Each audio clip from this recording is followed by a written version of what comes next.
Hey folks, Nate Z here. Time for another For Real Supergirl vlog. And first general thoughts that this one was a lot better. This one is, again, why I enjoy the show so much. And this was Wynn's episode. I'm just going to dive right into the spoilers.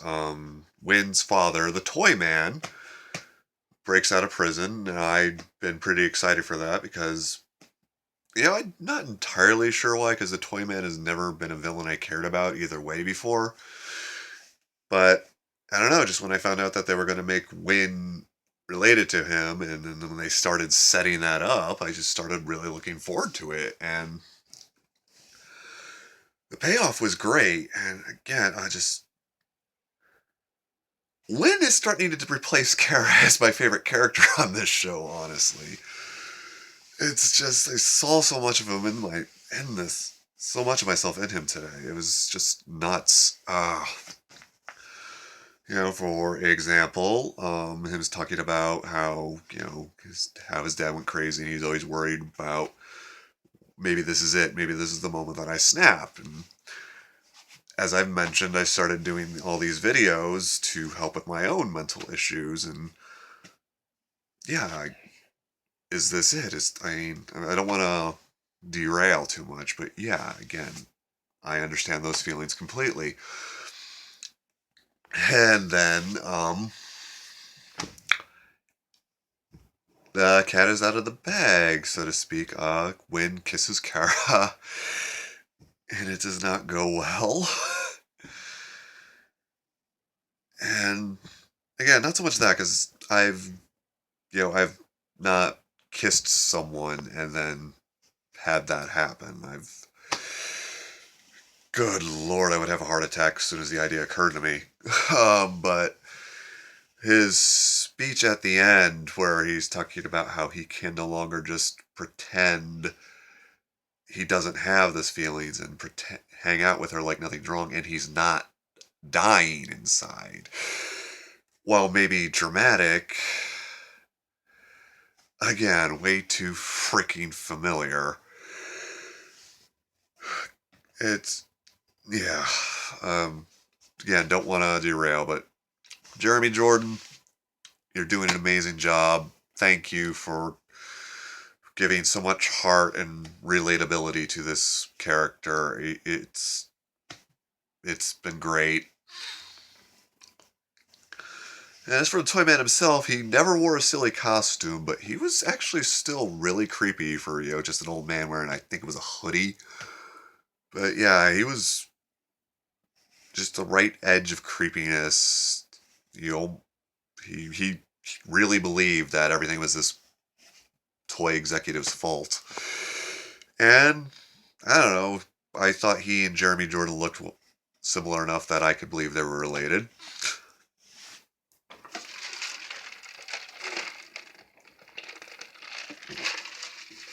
And there was a couple of great Easter eggs, I thought, because he, again, big comic book geek. The doll Wynn has that has the message from his father is the Toyman design from the old Super Friends cartoon, where he talked like this and was totally obsessed with his clothes. And then, it was actually my roommate pointed this out. I did think the doll looked kind of familiar, but my roommate was the one to catch it. The other doll is like, I love you, you love me. That kind of looked like Toyman's design from the Superman, the animated series from the late 90s, early 2000s, somewhere in there. It was when I was in high school, because I remember I'd rush home from high school to at least try to catch the opening, because I just loved that theme.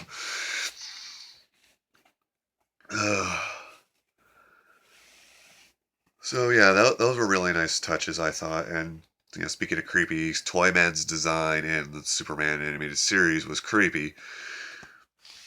And this helped to establish this, and Max Lord helped to establish how you do a villain for the super people, because it's been pointed out several times with all their powers, it's really hard to create a physical match for them.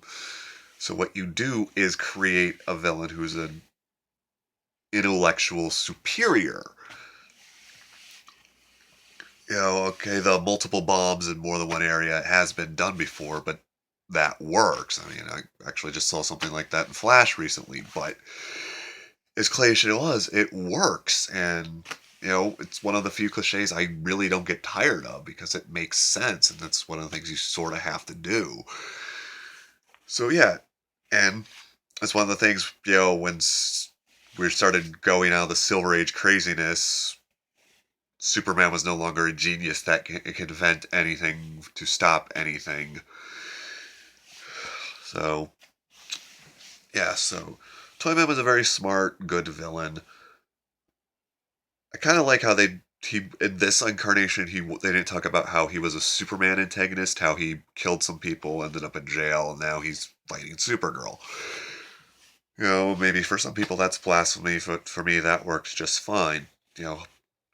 Help give her own rogues gallery instead of, well, to be fair, all the villains, translated villains, have only fought her. Oh, it's actually reversed, because I forgot this at the time, but Reactron was actually a really important villain to Supergirl's latest incarnation before the New 52 started. Namely, in that he killed her father. So I think they were setting him up to be her main antagonist. I don't remember what happened to him. He probably died, probably might have been killed by her mother, because in those comic books, her mother was kind of a psycho. Her mother was Astra in the comics. So, yeah, they sort of reversed it. They took a Supergirl villain, made him a Superman villain, and then they took a Superman villain, but I just derailed for no reason. Another thing I really enjoyed in this episode is Supergirl was really creative with her powers. Going back to the multiple bomb scenario, how she solved the situation was to set off the sprinklers with her heat vision, then freeze it so the whole area that was covered in the bombs was just encased in ice. And while I realize that's probably scientifically ridiculous and ice shrapnel was probably a problem, I could maybe buy that the explosion melted most of it, fine. All the super media I've watched or absorbed over the years, either super characters, Superman, Supergirl specifically, or just characters with similar powers, I don't recall ever seeing like that before. It was really creative, so honestly, I don't care if it was plausible or not. Kudos for creativity. This, again, even when the show isn't so good, it makes up for it. There was a really important twist with Max Lord in this one, but I think I'm going to hold off on that, not only because I'm quickly approaching 10 minutes, but I intended, when last week's episode didn't air because they decided to play Big Bang Theory for some reason, I wanted to do another video, just so I would have another video every week. And I was going to talk about my whole Lex Luthor Max Lord comparison, and I just never got around to it. But I'm actually kind of glad I didn't, because this changes a lot of what I wanted to say. And I think, well, definitely, I'll try to get to that soon, because I really want to talk about that now. But yeah, overall, good episode. Again, broken record. I understand. A broken record saying broken record, but the cast in this show is phenomenal. Speaking of, one last thing I do want to mention, I'm gonna keep it brief, but there was really good Martian Manhunter bits. They're really doing a very good job of developing him. Maybe I'll do a separate video on him, but I'm very happy with how they're handling that character too. But yeah, I think that's it for this week, and really looking forward to next week. The trailer looked really awesome. Hopefully it's not another fake out. Anyway, take care, folks.